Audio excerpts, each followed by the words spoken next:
반갑습니다, 여러분. 자, 오늘의 영상은 산업용 IoT에 대한 간단한 개요, 편하게 들을 수 있는 그런 내용입니다. 일단은 IoT를 아직 모르는 사람들이 있어서 너무 놀라는 경우가 많아요.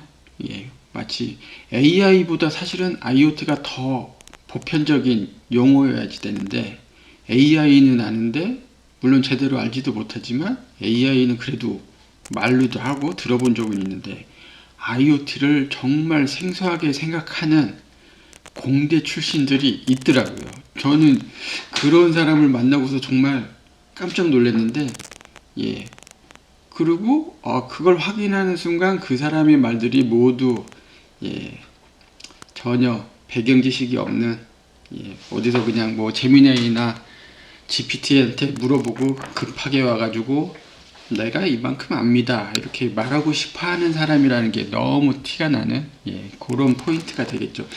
그 얘기는 바로 여러분들도 IoT 정도는 전문가 수준급으로 알고 있어야지 정상이에요.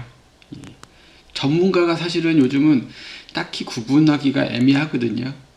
원하면 언제든 대규모 언어 모델 LLM을 통해서 공부를 할 수 있고 용어에 대해서 정확하게 판단을 할 수 있기 때문에 거의 실체를 만드는 그 전문가는 당연히 아니지만, 그 사람들의 쓰는 용어나 어떻게 무슨 말을 왜 하는지 알고 말할 수 있는 그 수준의 전문가는 당연히 돼야지 됩니다. 뭐 전문가라고 얘기하기는 좀 그렇긴 한데 그래도 전문가급의 기본 상식을 갖고 있어야지만 되죠. 그 대표적인 용어가 바로 IoT다. IoT는 그만큼 일상화되어 있습니다. 근데 여기 보시면 IoT가 요건데 산업용이 붙었단 말이에요. 그래서 IIoT라고 하는 거죠. 이거를 또 소문자로 하면 안 돼요. 대문자 I, 소문자 O, 대문자 T죠.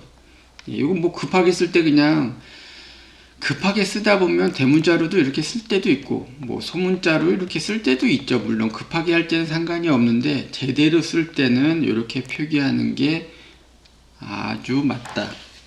요 정도 상식은 말 그대로 상식선입니다. 그러면 IoT가 뭐냐? IoT는 말 그대로 여러분들이 그냥 생각하는 모든 것에 대한 하나로 연결해주는 통신망을 갖춘 그런 시스템이죠. 말 그대로 이건 뭐 영화를 통해서나 아니면 뭐 이런 거 나 이런 거 쓰고 있어 또는 이런 거 하면 좋겠어 하는 것들 모든 것이거든요. 어찌 보면 현 시점에서 AI 파트를 빼면 그리고 고전적인 그러니까 전기로 작동하지 않는 것들을 빼면 나머지는 다 IoT다 이렇게 생각하시면 돼요.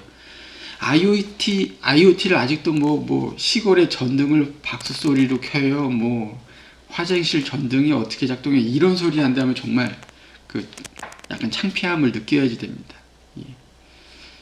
그 얘기는 IoT 범주 안에 피지컬 디바이스, 피지컬 AI, 피지컬 휴머노이드 로봇도 IoT에 포함이 되는 거예요. 그리고 자율주행 자동차 또한 IoT에 포함이 됩니다.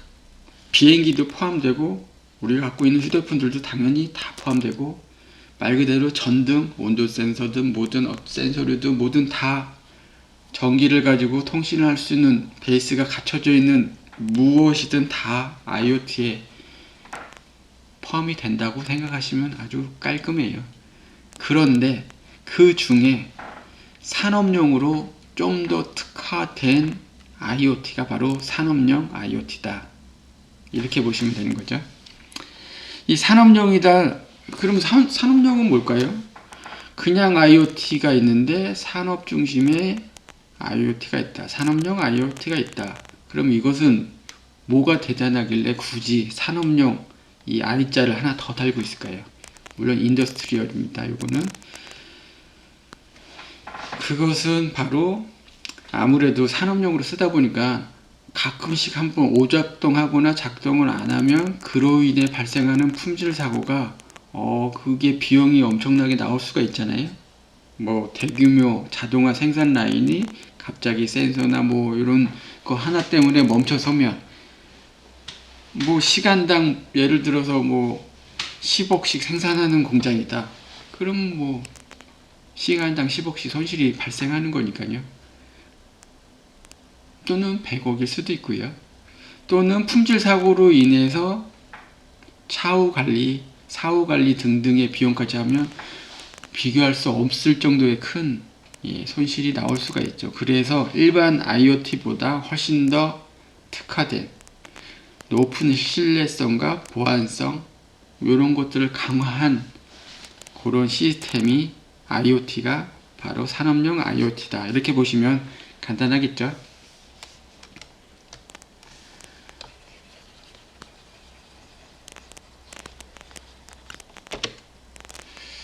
자, 그리고 이게 지금 약간 좀 불편하긴 한데 요 강의 자료를 그냥 PPT로 했다가 좀 더 이쁘게 보이려고 간말을 써서 만들었더니 PDF란 말이에요. 지금 PDF에 요 쓰는 걸 쓰다 보니 다음 페이지 넘어가면 또 이게 남아있어 갖고 또 지우는 작업을 해야지 되는데 그거는 다른 방법을 찾아 두겠습니다. 아니면 그냥 이대로 쓰고요. 이해를 부탁드리고, 그럼 왜 산업용 IoT가 중요한가?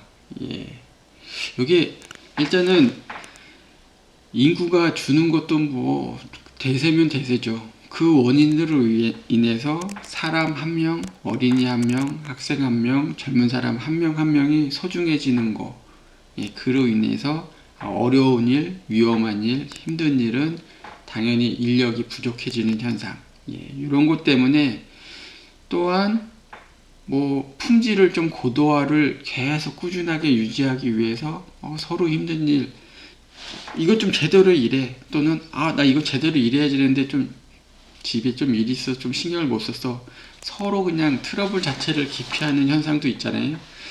이러다 보니 제조업의 디지털 전환이 거의 이제는 필수라고 봐야지 되죠. 예전에는 뭐 대세입니다. 뭐 이렇게 표현도 했는데 지금은 필수라고 봐야지 되고요. 요거는 뭐 누군가 이거를 거부한다고 해서 막아지는 게 아니고요. 자연스럽게 그 길로 가고 있는 거죠. 그래서 디지털 전환이 필요한데 그러다 보니 설비 고장을 사전에 예측하고 품질과 에너지 효율을 극대화하며 스마트 팩토리 구현의 기반이 되는 그런 가장 기본적인 게 필요하다. 그게 바로 산업용 IoT죠. 어찌 보면 모든 산업의 근간의 기본 바탕이 되어주는 기술, 그 시스템이다. 이렇게 보시면 되고요. 이것으로 인해서 뭐 여러 가지가 다 이루어지고 결국은 최종적인 결과물은 산업용 IoT 측면에서는 최종적인 결과물은 바로 스마트 팩토리다.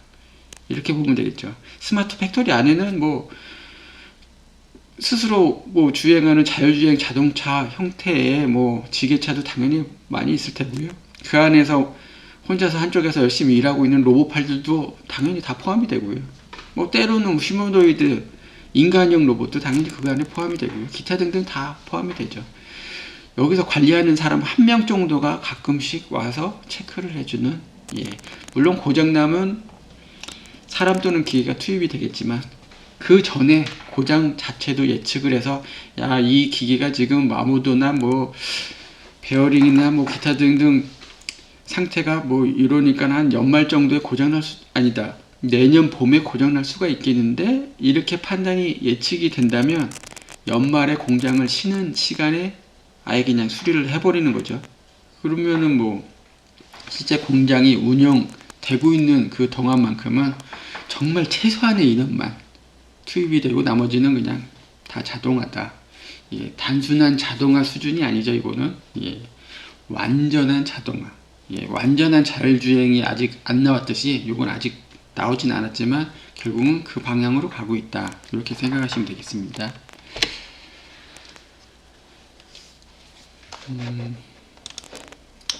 그리고 IoT 기본 구성 요소인데 시간을 한 15분 정도에서 20분 사이로 잡기 때문에 이제부터 좀 이렇게 간단하게 스킵을 하면서 넘어갈게요. 그리고 그 부족한 부분은 다음 영상들을 통해서 계속 다루어질 겁니다. 예. 산업용 IoT 기본 구성 요소는 물론 IoT랑 유사하긴 한데 훨씬 더 좀 복잡할 수 있고요.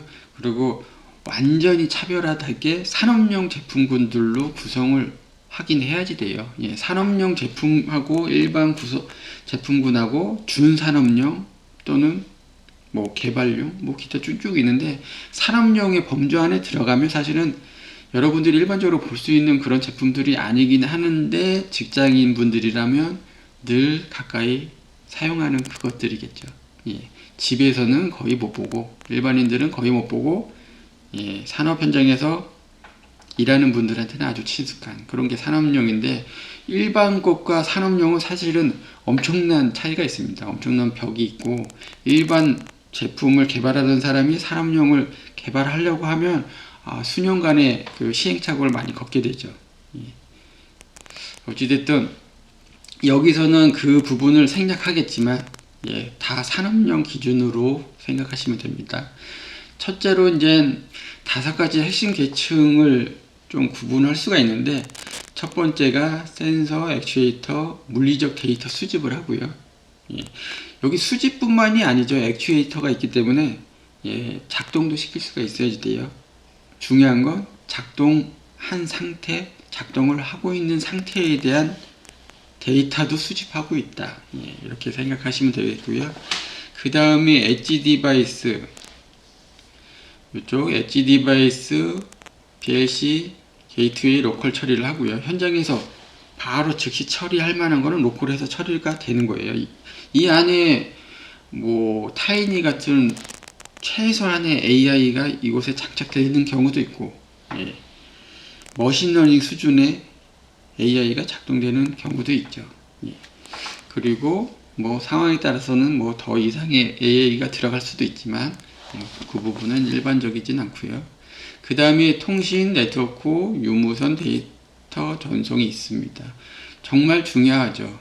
저 IoT의 첫 번째 I가 인터넷이잖아요. 예, 데이터를 다 정보를 공유하기 위해서 네트워크가 다 연결이 돼 있다.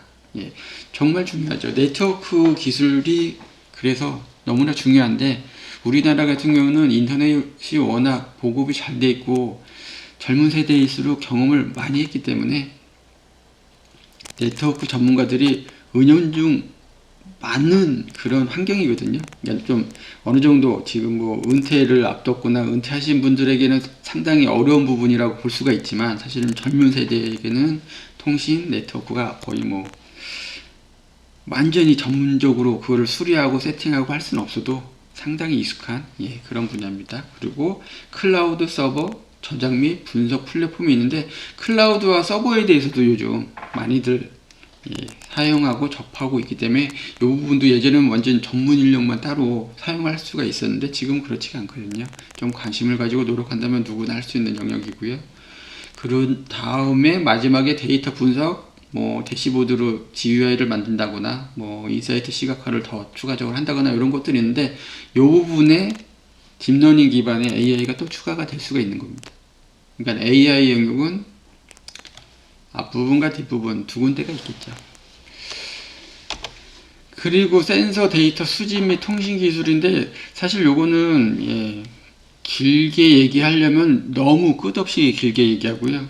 짧게 얘기하려면 뭐 상당히 짧게 얘기할 수가 있는데, 지금은 짧게 얘기하겠습니다. 길게 할 수도 있는 이유는 이 통신 하나하나, 기법 하나하나 만드는데 인간의 노력이 정말 오랫동안 많은 사람이 노력이 열심히 해서 하나하나씩 만든 거거든요. 그러다 보니 통신 하나 얘기하면 그냥 뭐 한두 시간이 그냥 갈 수가 있어요. 근데 지금은 간단하게 뭐 유선통신, 무선통신 그거를 이루는 프로토콜들이 있다. 이 정도까지만 얘기를 하겠습니다. 엣지 컴퓨팅이 있는데, 아까 현장에서 아주 심플한 AI, 뭐 머신 비전, 머신러닝 뭐 이런 거 할 수 있다고 얘기했던 부분이 바로 엣지 컴퓨팅이라는 용어로 최종적으로 지금 정리가 되어 있는데요. 예, 가장 현장과 가까운 곳에 맨 끝에 배치된 컴퓨터에서 이것저것 수행을 하는 거죠. 예, 거기에 계속 말하지만 AI가 탑재될 수도 있는 거고요. 단순히 데이터를 변환해 주거나 뭐 기타 등등의 간단한 일들을 할 수도 있습니다. 어찌됐든 컴퓨터가 현장에 가 있는 거죠. 아주 심플하게, 너무 극단적으로 심플하게 얘기하면 그냥 아두이노도 사실 이 부분에 포함될 수가 있고요. 이게 그래도 어느 정도 합리적인 얘기를 하려면 ESP 수준까지는 올라가야지 엣지 컴퓨팅이 좀 되긴 하는데 뭐 상관없습니다. ESP도 그냥 아두이노로 얘기하는 경우도 많기 때문에 아두이노, 그러니까 프로그램 코딩을 해서 내가 원하는 작동을 할 수 있는 그 환경을 제공한다. 그럼 그것이 엣지 컴퓨팅의 위치다, 이렇게 보시면 됩니다. 하지만 이게 지금은 되게 심플하게 이렇게 생각하는 예를 들었는데 이 부분에 컴퓨터를 능가하는 장치가 들어갈 수도 있어요. 예, 그러면 완전히 산업용 수준의 끝부분을 구현할 수가 있긴 하지만 그거까지는 다루지가 않으니까 일단 간단하게 아두이노 정도다, 이렇게 생각하시면 될 것 같습니다. 그리고 클라우드 및 플랫폼이 있는데, 클라우드를 유행처럼 한 5년 전부터 한 3년 전까지, 재작년까지 유행처럼 다들 이걸 쓴 적이 있어요. 그러니까 컴퓨터에 관련된 전공을 한 사람들은 참 유행을 너무 좀 타긴 하는데, 뭐 AI가 유행할 테니까 AI 학과 들어가면 성공 보장이야 해갖고 AI 학과 쭉 들어가는데, 지금 졸업할 때쯤 됐더니 가장 취업이 안 되는 학과 뭐 이런 거 있잖아요. 클라우드도 똑같거든요. 클라우드 다 뭐 아마존이나 이런 데서 클라우드 잘 서비스 하니까 이거 다 하니까 다 클라우드 공부했는데, 지금은 또 반대죠. 클라우드를 굳이 써야지 되냐, 써야 될 이유가 사실 정말 있진 않거든요. 요거는 이제 스스로 세팅할 수 있는 능력을 갖추는 게 훨씬 더 나은데, 그거는 이제 그 전에 공부했던 분들은 경험을 했을 테고, 클라우드가 유행할 때 공부한 사람들은 전혀 못하고, 지금은 다시 예전에 DB를 세팅하는 공부를 하라고 지금 권하고 있기 때문에, 저부터도 그렇게 권해왔거든요. 클라우드가 한참 유행할 때도. 그걸 공부하시는 게 맞습니다. 어찌됐든 클라우드 및 플랫폼 서비스들이, 이런저런 서비스들이 잔뜩 있습니다. 실제 요거에 대해서는 긴 시간 다루어질지 아니면 그냥 간단하게 끊을지 모르겠는데, 아직 그 일정을 보고서 맞춰야지 되는데, 나중에 또 잠깐이라도 다룰 시간이 있을 거예요. 자, 아키텍처를 쫙 보면, 뭐 앞에서 나왔던 그 내용 그대로죠. 뭐 어찌됐든 목적은 설비가 안정적으로 안전하게 가동률을 계속 유지하면서 극대화할 수 있는 그 목적으로 가고 있다. 이 정도까지만 얘기하면 될 것 같아요. 산업 현장 적용 사례가 있는데, 사실 예지 보존이 지금 키포인트예요. 뭐 에너지 모니터링하고 스마트 분류하고 원격 설비 제어하고 이런 거는 각각에 다 하고 있거든요. 에너지 모니터링 하는 거에 뭐 이건 뭐 늘 하던 거니까 뭐 빠르게 보기 좋게 쭉 하긴 하는데, 가상세계와 연동하는 쪽으로 지금 조금씩 가는 게 있지만 큰 변화는 없죠. 변화를 줄 만한 게 딱히 없으니까. 그런데 스마트 물류는 이제는 로봇하고 연동하는, 물류를 담당하는 로봇들이 지금 많이 나오고 있거든요. 일단 뭐 비용이 들어서 그렇지, 실제 우리나라의 반도체 회사 같은 경우는 저런 시스템이 기존에도 있었죠. 물론 정해져 있는 트랙을 따라간다, 뭐 정해져 있는 루트만 꼭 간다, 뭐 이런 약간 반수동적인 느낌이긴 한데, 어쨌든 요거는 이제는 완전한 자율로 또 가는 방향인데, 저 물류를 담당하는 로봇 개체 하나하나가 그냥 IoT 개체다, 이렇게 보면 되고요. 원격 설비 제거하는 것 또한 잘하고 요즘 많이 하고 있죠. 저건 네트워크, 그러니까 뭐 인터넷 연결이나 이런 네트워크만 보안성을 확실하게 유지하면서 잘 연결돼 있으면 뭐 충분히 할 수 있잖아요. 근데 지금 여기서 기술적인 포인트는 어디에 있느냐, 예지 보존에 있습니다. 저기가 이제는 지금 기존 산업을 경험한 세대가 아직 남아있을 때 예지 보존 기술을 확보하지 못하면 이 모든 게 다 무용지물이 되는 거예요, 사실은. 왜냐면 기계를 직접 만지고 느끼면서, 손으로 만지고 귀로 듣고 몸으로 느끼면서 아 이게 좀 상태가 좋네 나쁘네 이런 걸 느꼈던 세대가 지금 아직 남아 있잖아요. 그 사람들의 노하우를 그대로 디지털로 전환해서 예지보존 기술을 확보해 두면 나머지는 그냥 쭉 물 흐르듯이 가는 거고, 예지보존이 확보가 안 되면 이 산업용 IoT 뿐만이 아니고 뭐 그냥 산업용 IoT 범위만 얘기를 하죠. 산업용 IoT는 사실은 상당히 힘든 길을, 아주 먼 길을 돌아 가는 그런 형태가 되거든요. 그래서 지금 우리가 관심을 두고 열심히 공부해야지 되는 파트는 예지보존입니다. PDM이라고 보통 약자로 하는데 상당히 생소하죠. PDA, PDM 그게 아니고요. 여기서 한번 써야지 되겠네요. 지우기 귀찮아서 안 쓰려고 했는데 PDM입니다. 소문자 D예요. 일단은 이렇게 하고 다음 페이지로 딱 넘어가면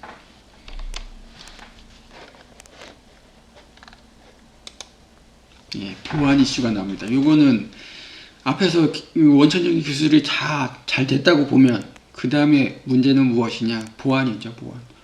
어느 악의적인 사람이 우리 공장에 들어 접속을 해가지고 작동시키면 안 되는 릴레이, 계정기, 모터, 그로 인한 모터, 각종 실린더들 무언가가 작동돼서 완전히 고장나거나 라인이 완전히 파손되거나 라인이 서서 생산활동을 못하게 한다거나 그런 일이 당연히 생길 수가 있잖아요.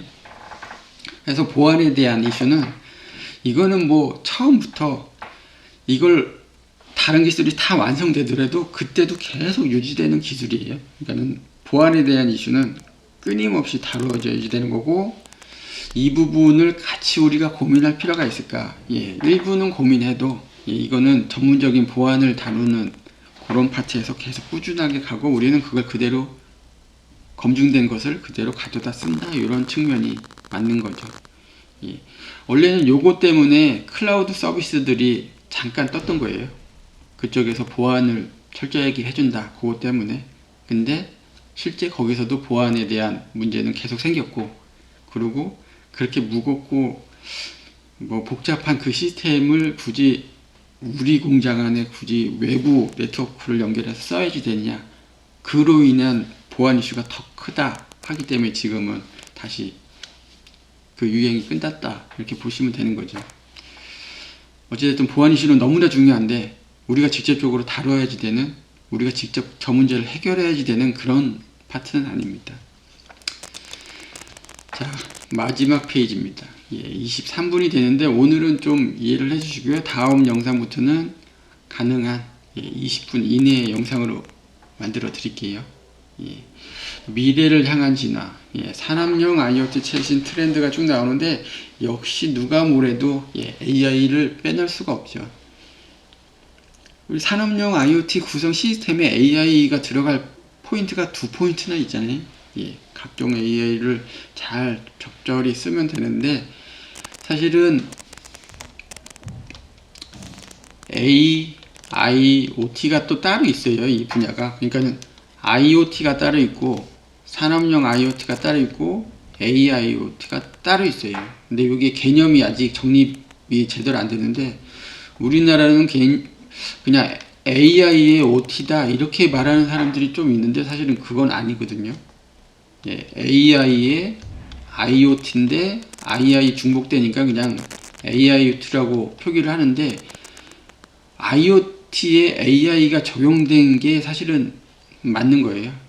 국제적인 트렌드는 요거고, 그런데 AI를 너무 집중적으로 열심히 공부한 어떤 사람들은 AI들의 요거다, 사물을 AI화 한다, 이렇게도 얘기를 하긴 해요. 근데 이 부분은 당연히 아니라고 보시면 되고 AIoT겠는데, 산업용 IoT에 AI를 적용하면 여기로 가긴 해요. 근데 중점을 어디에 두느냐, 그리고 이 일반의 IoT에 AI를 적용해도 AIoT니까 AIoT는 산업용이든 일반이든 다 포함을 하고 있기 때문에 이렇게 구분하는 게 맞죠. 이렇게 AI 산업용 IoT에 AI를 적용한다. 이렇게 보시는 게 맞죠. 그리고 디지털 트윈이 나와요. 아까 그 사람들에게 보여주는 디스플레이, 뭐 GUI, 뭐 이런 거 얘기했는데, 그거의 정점이 바로 디지털 트윈이죠. 요거는 따로 다뤄야지 돼요. AI를 따로 다뤄서 공부해야 되듯이 디지털 트윈도 요거는 IoT에서 다룰 부분이 아니고 따로 다뤄야지 되고요. 5G 초저지연 통신, 요거는 당연히 요쪽 통신 파트에서 하는 거지 우리랑은 상관이 없죠. 근데 우리나라가 여기에 가능한 시절이 있었는데 아쉽게도 정치 쪽에서 정말 아쉽죠. 특히 자동차에서 사용할 주파수 대역을 잡던 게 이슈였던 시절이 있었거든요. 그때 막 4G가 나오기 전이었어요. 3G 나오던 시절. 3G에서 이제 LTE 4G로 넘어가네 어쩌니 하면서 야 자동차용 그러니까 무선 인터넷 사물 인터넷으로 쓸 주파수 대역을 어디로 잡을까 막 이쪽에 잡아야지 된다 막 전문가들이 얘기했는데 정치 쪽에서는 여기 2G 쪽에다가 주파수를 할당을 해버려 가지고 야 이거 만약에 이쪽으로 잡혔으면 우리나라는 정말 독보적인 그 환경을 갖추는 나라가 될 뻔했는데 아쉽게도 이쪽으로 들어갔습니다. 요거는 이제 뭐 자동차 내비 업데이트나 좀 하고 내비 뭐 그런 거밖에 안 되죠. 자동차 위치 어디 있냐 원격 제어 한참 느려 터진 그 원격 제어 좀 하고 거의 뭐 별 의미가 없죠. 그 다음에 그래서 여기는 뭐 신경 안 써도 되고요.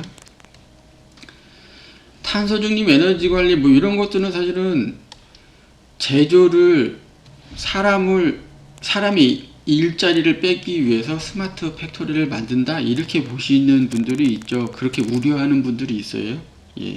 그런데 현실은 예전에는 그랬는데 지금 현실은 인구가 줄고 일할 사람이 없으니까 자동화가 어쩔 수 없이 필수 요건이 됐잖아요.